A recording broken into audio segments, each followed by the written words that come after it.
तो चलो यार आज बात करते हैं रामायण के एपिसोड नंबर 186 की। यस फ्रेंड्स, तो अब हनुमान श्री राम से कहते हैं कि जय घोष का उद्देश्य माता सीता को मिले उस समाचार से मुक्त करवाना है जिसे सुनकर कि माता सीता चिंता के सागर में डूब चुकी होंगी। लक्ष्मण कहते हैं कि हाँ भैया, हमारी सेना के हृदय में उमड़ते उत्साह का भाभी तक पहुंचाने का एक यही साधन है। तो श्री राम कहते हैं कि जैसी तुम्हारी इच्छा।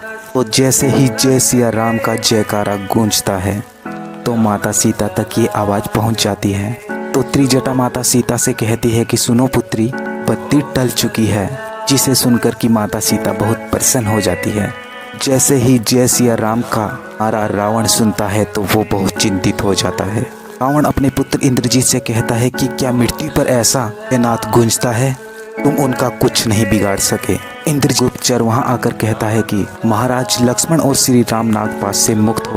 तो चलो यार आज बात करते हैं रामायण के एपिसोड नंबर 187 की। यस फ्रेंड्स, अब इंद्रजीत दोबारा से रणभूमि में जाने का निर्णय ले लेता है और अपने पिता श्री रावण से कहता है कि अब मैं अपने सबसे शक्तिशाली अस्त्रों का प्रयोग करके युद्ध का निर्णय कर दूंगा। तो उसका पिता रावण कहता है कि अब सारी उम्मीदें हमारी तुम ही पर टिकी है मेरे पुत्र, तुम जाओ विजय होकर वापस लौटो। तो जब इंद्रजीत रणभूमि में पहुंचते हैं तो विभीषण कहते हैं सावधान अयोध्यानाथ, आज मेघनाथ पूरी शक्ति के साथ आ रहा है। तो अब हनुमान जी श्री राम की अनुमति लेकर अपनी सेना सहित निरीक्षण के लिए चले जाते हैं। तो अब मेघनाथ वहां आकर सबको ललकारता है और कहता है कहाँ गए राम लक्ष्मण और हनुमान। तो हनुमान जी ये सुनकर सामने प्रकट हो जाते हैं और हनुमान जी कहते हैं कि तुम जब याद करोगे मैं प्रकट हो जाऊंगा। हनुमान जी और मेघनाथ का युद्ध शुरू हो जाता है।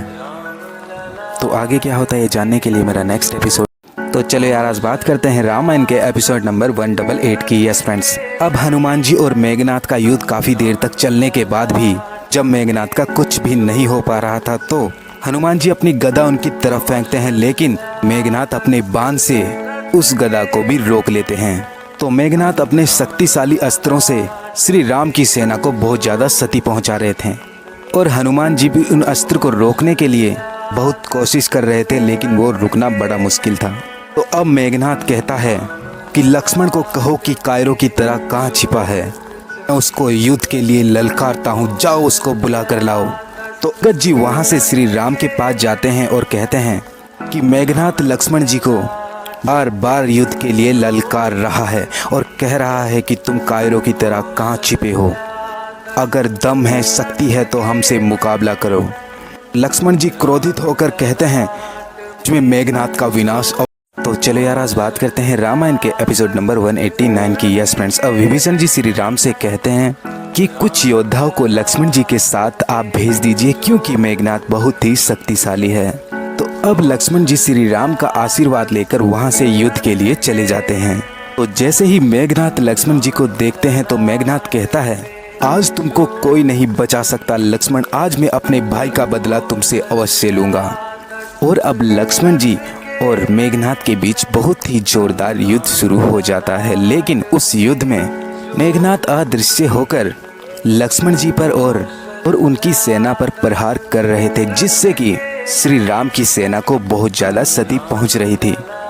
लेकिन लक्ष्मण जी फिर भी मेघनाथ का सामना बहुत ही हिम्मत से कर रहे थे।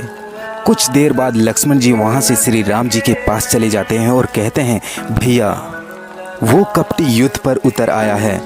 फ्रेंड्स, अब लक्ष्मण जी श्री राम से कहते हैं कि वो कपटी युद्ध पर उतर आया है, अदृश्य होकर प्रहार कर रहा है। भैया मुझे आज्ञा दीजिए, संपूर्ण राक्षस जाति का नाश करने के लिए मैं ब्रह्मा अस्त्र का प्रयोग करूं। तो श्री राम जी कहते हैं कि नहीं लक्ष्मण, ब्रह्मा अस्त्र अत्यंत विनाशकारी है, शास्त्र उसके प्रयोग की आज्ञा हर पल परिस्थिति में नहीं देता, अतः हमें उत्तेजित होकर धर्म युग का मार्ग नहीं छोड़ना चाहिए। तो लक्ष्मण जी कहते हैं परंतु राक्षस लोग किसी भी नीति को नहीं मानते, वो युद्ध में छल कपट का सहारा लेकर हमारी सेना का संहार कर रहे हैं। उनके मायावी शस्त्रों से बचने के लिए एक ही उपाय है ब्रह्मा अस्त्र, अतः ब्रह्मा अस्त्र का सहारा लिया जाए भैया। तो श्री राम जी कहते हैं जो सम्मुख युद्ध ना कर रहा हो, शरण में आ गया हो, भाग गया हो अथवा पागल हो गया हो, उस पर ब्रह्मा अस्त्र जैसे महासंहारक वर्जित है। तो उसके बाद क्या होता है जानने के लिए